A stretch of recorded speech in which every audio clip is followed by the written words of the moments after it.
You know that feeling. It is 6:30 in the morning. The alarm cuts through the silence.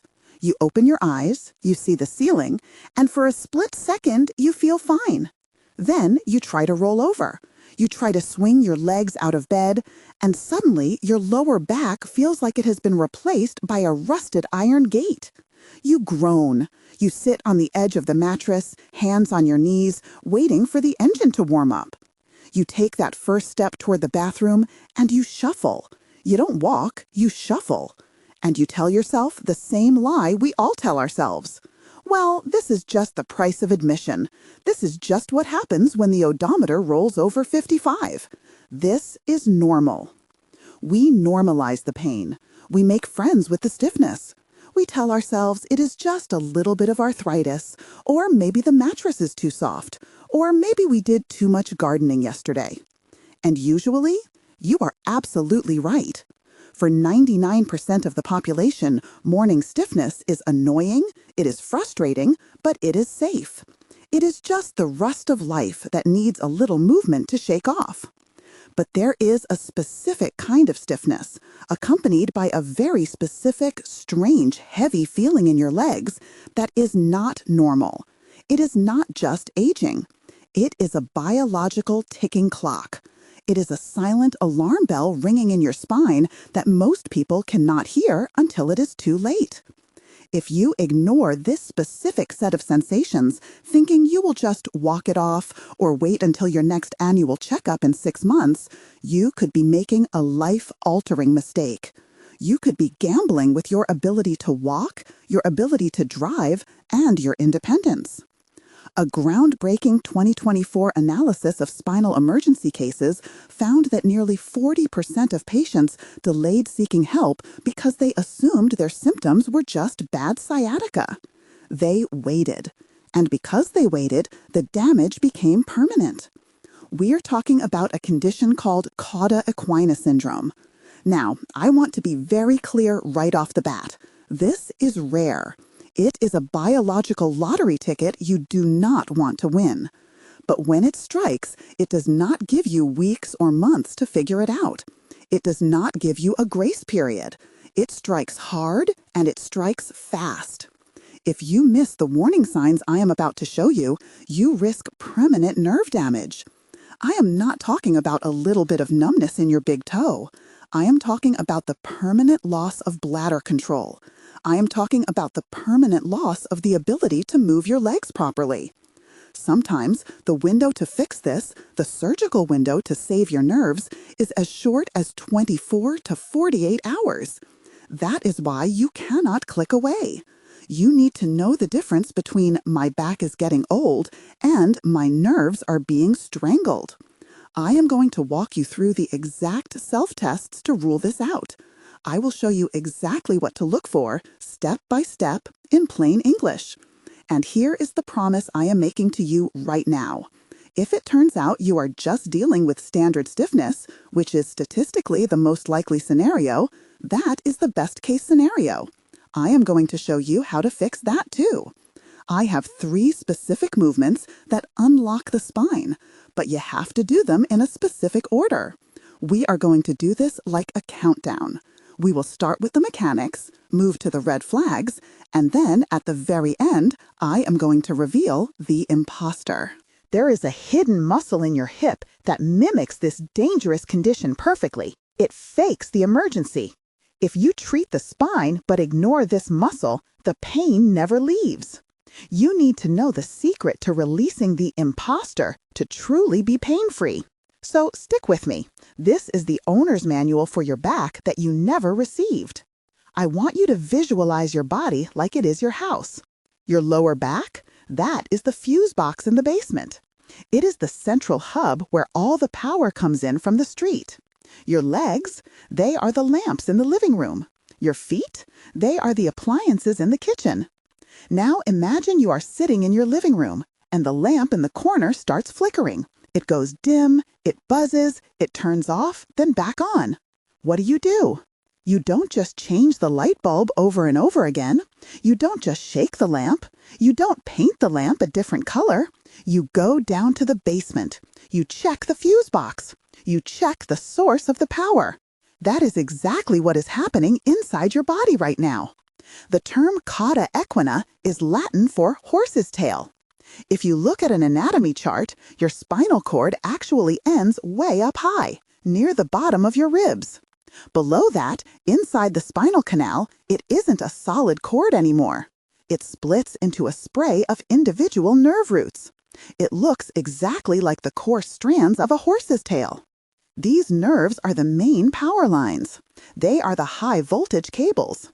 They feed electricity to your hips, your knees, your ankles, your feet, and, crucially, your pelvic organs. They control the bladder, the bowel, and sexual function. When you have a massive disc herniation or severe swelling from an injury or a tumor in the lower back, it is like someone reached into that fuse box with a pair of heavy-duty pliers and crushed the main power cable. They are squeezing the entire bundle of wires at once. The result isn't always pain in the back. That is the confusing part. That is the part that tricks people. Sometimes the back feels totally fine, maybe just a dull ache. The result is a power outage in the legs. This is why you feel that specific heavy leg sensation. Patients describe it vividly. They say it feels like walking through wet cement. They say their legs feel like dead weight, like they are dragging sandbags tied to their ankles. They say, I tell my leg to move, and it hesitates. That is not your muscles getting weak from lack of exercise. That is not you being out of shape or getting lazy. That is the signal from the fuse box being cut off. You can do all the squats in the world, you can take all the vitamins, but if the power line is cut, the lamp will not turn on. You have to fix the fuse. Now, before you start panicking and calling 911, I need to tell you something incredibly important. There is a massive copycat out there. There is an imposter situation that feels exactly like this scary nerve damage, but is actually completely safe and completely fixable. Here is the tricky part. There is a tiny, hidden muscle buried deep inside your hip called the piriformis. When this muscle gets angry, from sitting too much, from driving, from bad posture, it clamps down on your sciatic nerve. It mimics the severe spinal damage we just talked about. It creates the same heaviness. It creates the same aches. It creates the same misery. Doctors miss this all the time.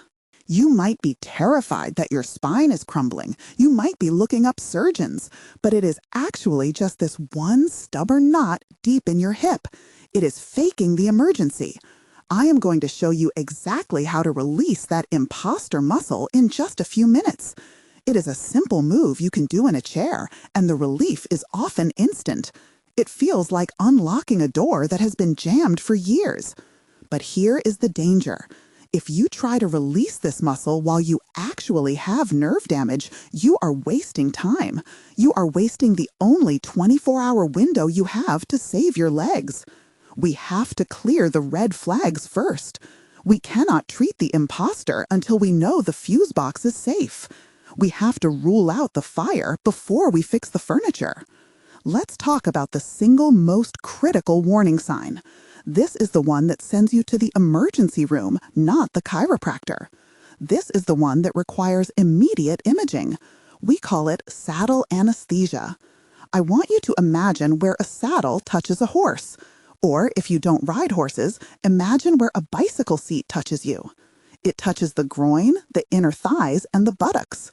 That specific area, the undercarriage, is fed by the very bottom nerves of the Cauda Equina. These are the S3, S4, and S5 nerve roots. Here is the test. It is a little personal, but it is the most important test you will do today. It is the toilet paper test. When you use the toilet and you wipe, can you feel the paper? I don't mean does it hurt. I don't mean is it tender. I mean, can you feel the texture? Can you feel the temperature? Can you feel the pressure? If that area feels numb, like you have had a shot of Novocaine at the dentist, that is a code red. That is not normal aging. That is not just a pinched nerve. That means the nerves controlling your bladder and bowel are being crushed right now. The sensory input is gone. The line is dead. Research from the Journal of Neurosurgery confirms that patients who operate within 48 hours of the onset of saddle anesthesia have a significantly higher chance of full recovery. Those who wait, the statistics are heartbreaking. The numbness can become permanent. Have you ever felt a strange numbness in that area after sitting too long on a hard chair? Let me know in the comments with a yes or no. It helps others see they aren't alone, and it helps us understand how common these symptoms are. Sometimes it is just the chair, but we need to know the difference. The second part of this red flag is about the plumbing itself. Everyone worries about incontinence. They worry about leaking. They think, if I wet myself, that's the emergency. And yes, losing control is a sign. But the more dangerous, more subtle sign is actually retention. This is the silent dam. This means you have a full bladder. You know you need to go. You can feel the pressure building in your lower abdomen. It hurts. But when you get to the bathroom, you physically cannot release it. You stand there or you sit there and nothing happens. You push, you strain, but the valve won't open. This is painless urinary retention. The signal to open the valve is broken. The wire is cut. This is incredibly dangerous because the bladder can overfill and stretch, causing permanent damage to the bladder muscle itself. If you have numbness in the saddle area, or if you cannot empty your bladder despite needing to go, you stop this video. You do not finish the exercises. You go to the hospital. Do not wait for the morning. Do not wait for your partner to come home. This is the fuse box catching fire. If you pass the saddle test, you can feel the paper, you can use the bathroom normally. That is a huge relief. That takes the immediate code red off the table. But we still need to check the motor power. We need to check for something called foot drop. This is different from just feeling tired. General weakness is when it is hard to climb a flight of stairs because your thighs burn. That is just muscle fatigue. That is metabolic. That is normal. Foot drop is a neurological failure. It means the signal to lift your foot is gone. The L4 and L5 nerve roots are compromised. You might notice that you are tripping over the edge of the rug constantly. Or maybe when you walk, your foot makes a slapping sound on the pavement because you can't control it lowering down gently. It just flops. Here is the quick way to test it. I want you to stand up right now. Yes, right now. Get near a wall or a sturdy chair for balance. Do not fall. Safety first. Now try to stand on your heels. Lift your toes up in the air. Both feet. Rock back on your heels. If you can hold your toes up, even if it's hard, even if you wobble a bit, your nerves are likely okay. But if you try to lift your toes and one foot just slaps down instantly, or you simply cannot lift it off the carpet no matter how hard you try, it feels like it's glued to the floor, that is foot drop. That is a blocked nerve. That is a mechanical failure in the leg caused by a blockage in the back. If you fail this heel test, you need to talk to a clinician immediately. It might not be the emergency room tonight if you have no pain and no bladder issues, but it requires a doctor this week. Do not ignore the slap. The slap is your body screaming for help. It is saying, I am losing connection. Okay, let's say you pass the red flags. You can feel the toilet paper, you can empty your bladder, you can walk on your heels. That is fantastic news. That means your stiffness and weakness are likely just mechanical compression. Gravity has been crushing your discs all day, or you slept in a weird position, and we simply need to reverse it. You are not broken, you are just compressed. You might have seen those inversion tables where you hang upside down like a bat. They look cool on TV, but let's be honest, they are a hassle. They take up half the bedroom, they are expensive, and for many people over 55, hanging upside down is a nightmare for your blood pressure and your eyes. You don't need that. You have a sturdy kitchen sink, and that is all you need to save your back. This is the kitchen sink decompression. It is the safest, most effective way to create space in your spine at home. It is used by physical therapists worldwide because it allows you to control the pressure perfectly. Walk to your kitchen sink. First, open the cabinet doors underneath. This is a detail people miss. If you don't open the doors, your knees will hit the cabinet. You won't be able to lean back, and you will ruin the leverage. Give your knees somewhere to go. Grip the rim of the sink firmly. Your hands are your hooks. Keep your arms straight. This is crucial. Do not bend your elbows. If you bend your elbows, you are engaging your biceps. You are using muscle. We want to hang on the skeleton. We want the muscles to turn off. Now, slowly squat back. Keep your feet planted flat on the floor. Lower your hips down and back, like you were trying to sit in a tiny chair that is 3 feet behind you. Let your arms take your weight. Let your hips hang heavy. Imagine your pelvis is a boat anchor, dragging your spine down toward the floor. You are using the weight of your lower body to gently pull your spine apart. You are reversing gravity. You should feel a delicious opening sensation in the lower back. It is creating a vacuum in the discs. Think of your disc like a jelly donut that has been squashed by a heavy book. When you do this sink hang, you are lifting the book. You are unsquashing the donut.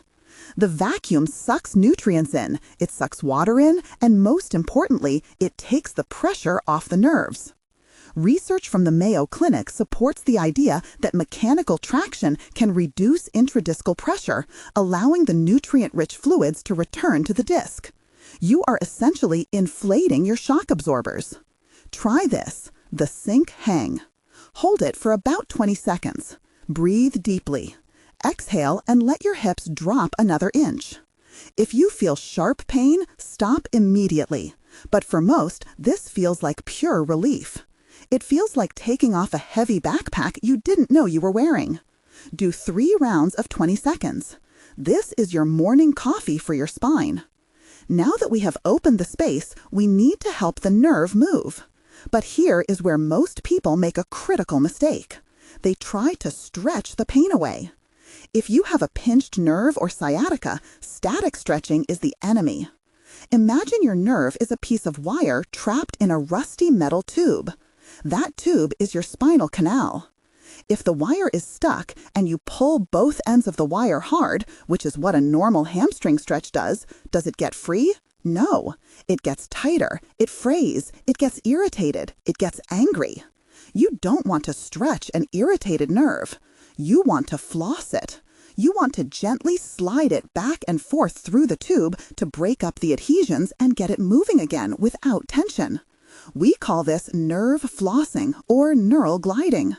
This is a technique used by top neuro rehab specialists to desensitize angry nerves. Sit in a chair. I know, usually I tell you to sit up straight, but for this, we need a slump. Slump your whole upper body down. Tuck your chin all the way to your chest. This pulls the spinal cord up from the top. Now, imagine there is a string connecting your forehead to your toe. One single puppet string. When your head goes down, it pulls on the string, so your foot must come up. Kick your bad leg out straight as you look down. Now, lift your head up to look at the ceiling.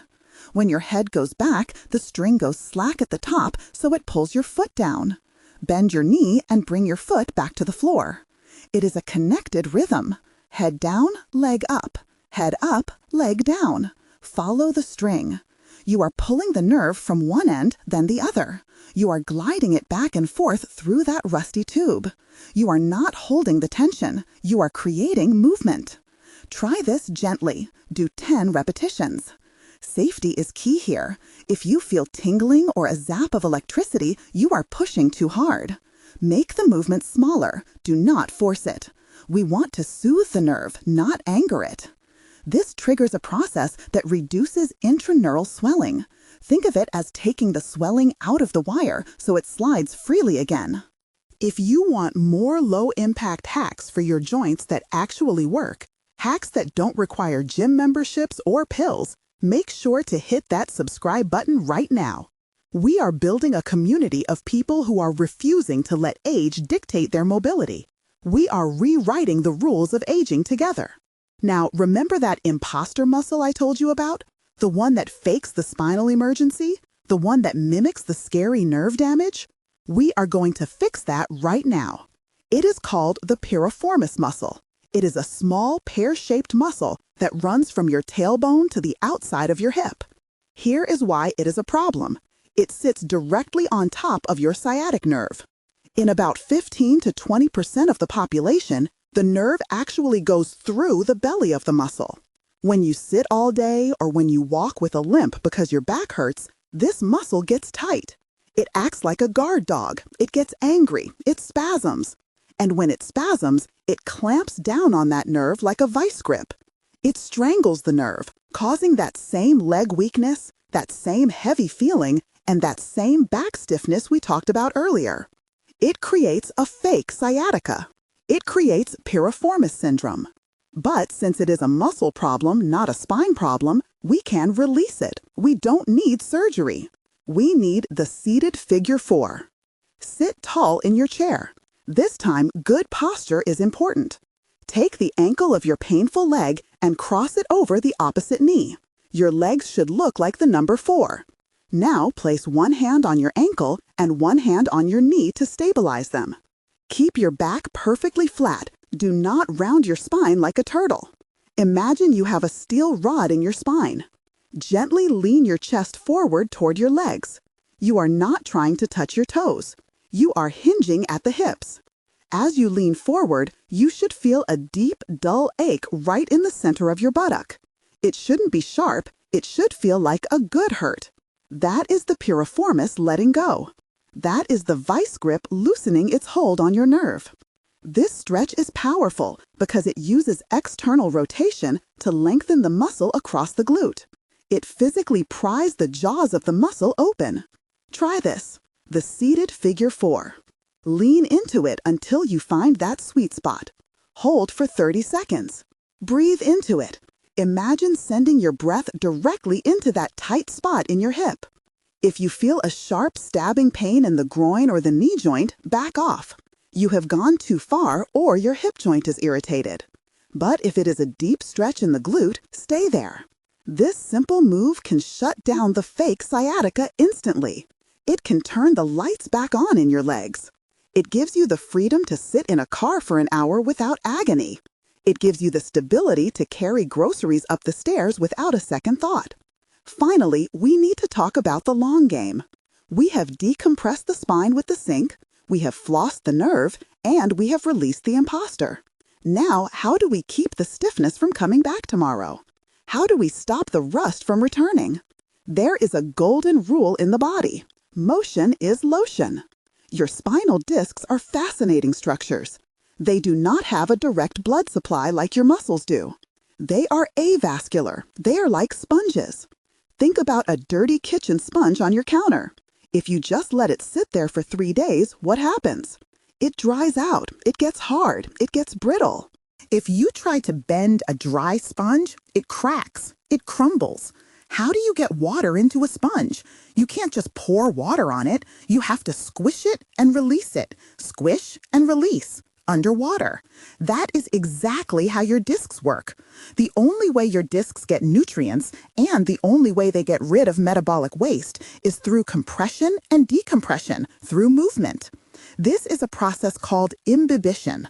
This means that bed rest is the absolute worst thing you can do for a stiff back. When you lie in bed for 3 days because your back hurts, the sponge dries out. It gets brittle. It gets stiffer. You are starving your discs of the very thing they need to heal. You don't need a marathon. You don't need to join a CrossFit gym. You need the commercial break rule. Here is the game.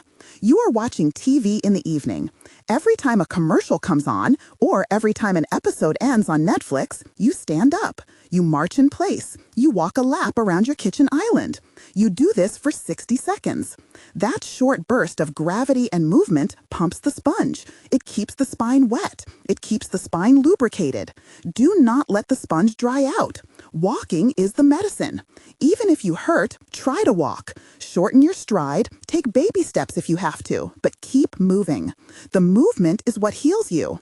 A 2023 study in the Journal of Orthopedic Research showed that low-impact walking increases the circulation of cerebral spinal fluid, effectively washing the spine of inflammatory chemicals. Let's recap so you are safe, you are empowered, and you know exactly what to do. Stiffness is annoying, but usually it is manageable. You have the kitchen sink hang to open the fuse box and create space. You have the nerve floss to clean the rust out of the tube and get the signal moving. You have the figure 4 release to stop the imposter muscle from faking an emergency. However, you must respect the red flags. You must be the guardian of your own body. If you have numbness in the saddle area, the groin, or the buttocks, that is an emergency. If you cannot feel the toilet paper, you go to the hospital. If you have retention, you cannot pee even though you have to, you go to the hospital. That is the silent dam. If you have foot drop, your foot slaps the ground and you cannot stand on your heel, that is a warning shot. You need to see a doctor this week. Listen to your body. It is always talking to you. It whispers before it screams. If the lights in the living room start to flicker, don't just sit in the dark. Go check the fuse box in the basement. But don't panic. Test it, treat it, and keep moving. We have another video that goes even deeper into the connection between your back and your legs. It covers the specific sleeping positions that might be making this worse, positions that twist the fuse box while you dream. Check out Lower Back Stiffness plus Leg Weakness, the Cauda Equina Red Flag. Tap the card on the screen right now to watch it. I'll see you there.